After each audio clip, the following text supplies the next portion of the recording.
না ফেরার দেশে চলে গেলেন পরেশচন্দ্র পাল। উল্লেখযোগ্য, একজন সেনা জওয়ান হিসাবে তিনি 1962 সালের চায়না যুদ্ধ এবং 1965 সালে ভারত পাকিস্তান চায়না যুদ্ধে গোয়া যোদ্ধা হিসাবে 4টি সেনা পদক পেয়েছেন। সেনারত্ন মেডেল এর সাথে সাথে ওনার অনেক কাহিনীও আছে।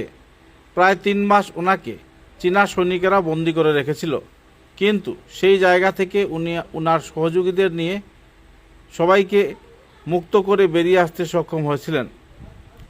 গত 3 মাস ধরে তিনি শারীরিক অসুস্থতায় ভুগছিলেন। ওনার এই প্রয়াণে সমগ্র এলাকায় শোকের ছায়া নেমে এসেছে। উল্লেখযোগ্য যে ইটখোলা সুখদা পল্লীতে বসবাসকারী পরেশচন্দ্র পাল এর জন্ম 1933 সনের 13 মার্চ হয়েছিল এবং 19 মে 2024 উনি মৃত্যুবরণ করেন। ওনার পরলোক গমনের খবর এলাকায় ছড়িয়ে পড়তেই বিষাদের ছায়া নেমে আসে। উনি মাহার রেজিমেন্ট, সাগর রেজিমেন্ট, মধ্যপ্রদেশের নায়ক এর পদে ছিলেন। সেই সঙ্গে তিনি 13 মার্চ 1952 সনে সেনাতে যোগ দিয়েছিলেন। সব মিলিয়ে এই সাহসী ব্যক্তির অমর আত্মবলিদানের বিভিন্ন কাহিনী পরিবারবর্গদের কাছ থেকে উঠে আসলো ক্যামেরায়।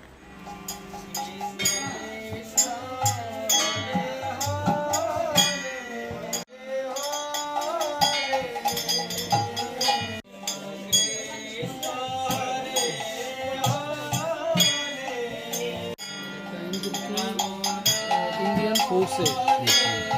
अच्छा, আমি একটা বানাই।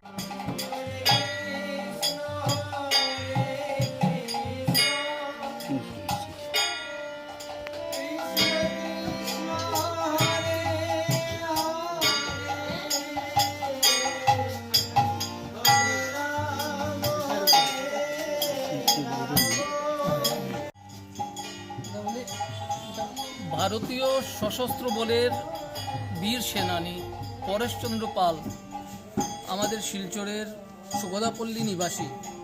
তিনি প্রাক্তন একজন বীর সেনা ছিলেন, যিনি 4টি সেনারত্ন মেডেল অ্যাওয়ার্ডি। তিনি আজ দেহত্যাগ করেছেন। মৃত্যুকালে তার বয়স হয়েছিল 92 বছর এবং তিনি তার 2 পুত্র, বর্তমান 3 পুত্র তিনি রেখে গেছেন এবং একমাত্র কন্যা রেখে গেছেন।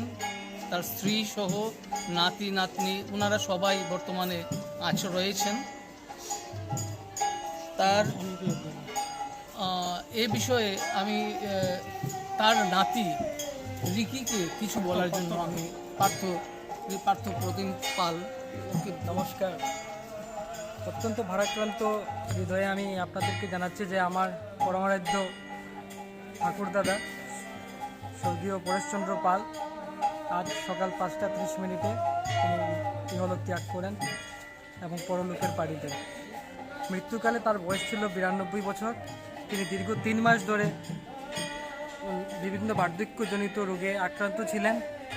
ওনার ব্যাপারে বলতে গেলে আমি ওনার মুখ থেকেই যা শুনেছি আপনাদের সঙ্গে শেয়ার করব যে 1952 ইংরেজি 13ই মার্চ তিনি ইন্ডিয়ান আর্মিতে 12 মহল রেজিমেন্ট সাগর মধ্যপ্রদেশ থেকে জয়েন করেছিলেন।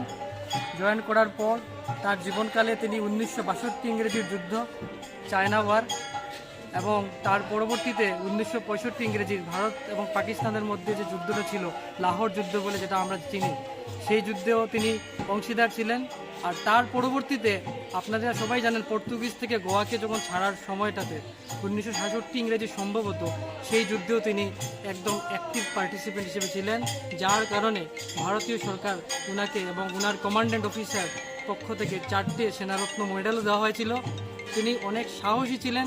তিনি 1962 ইংরেজির যুদ্ধে প্রায় 3 মাসের জন্য ভারতের কিছু জওয়ানদেরকে চায়না বন্দি করে রেখেছিল এবং আমার তখন ঠাকুমার মুখের শোনা কথা যে তখনকার দিনে টেলিভিশন না থাকার কারণে রেডিও যুগে 3 মাস পরে তিনি দাদুর রেজিস্ট্রেশন নাম্বারের, রেজিমেন্ট নাম্বারের খবর পেয়ে বুঝতে পেরেছেন যে ওনার আমাদের দাদু জীবিত আছেন বলে। তো দীর্ঘ 3 মাস তিনি সেখানে বন্দী ছিলেন এবং পরবর্তীতে যখন জওহরলাল নেহরু এবং চায়নার সঙ্গে যখন ট্রিটি হয়, এগ্রিমেন্ট হয়, তারপর তিনি ছাড়াও পেয়েছিলেন। তো ওনার জীবন যুদ্ধটা অনেক, তিনি দেশের জন্য অনেক কিছু করে গেছেন এবং আমরা প্রত্যেকেই তা নিয়ে খুব গর্বিত। তার পরবর্তী জীবন তিনি খুব আনন্দের মধ্যে কাটিয়েছেন, আমাদের সবাইকে রেখে গেছেন। আর আমি নাতি হিসেবে এটাই বলতে পারি যে তিনি আমাদেরকে অনেক কিছু দিয়ে গেছেন এবং আমরা সেইটা নিয়ে আগামী দিনে অনেক গর্ব করে চলতে পারবো এবং ঠাকুরের কাছে প্রার্থনা করব যে তিনি যাতে যেখানেই থাকবেন ভালো থাকবেন এবং তিনি যাতে আমাদেরকে সেই হাত জুড়ে আশীর্বাদ করে যাবেন। তার বড় পুত্র প্রদীপ পাল, প্রদীপ চন্দ্র পাল, সন্দীপ পাল এবং মিঠন পাল, ওরাও এখানে বিদ্যমান রয়েছে।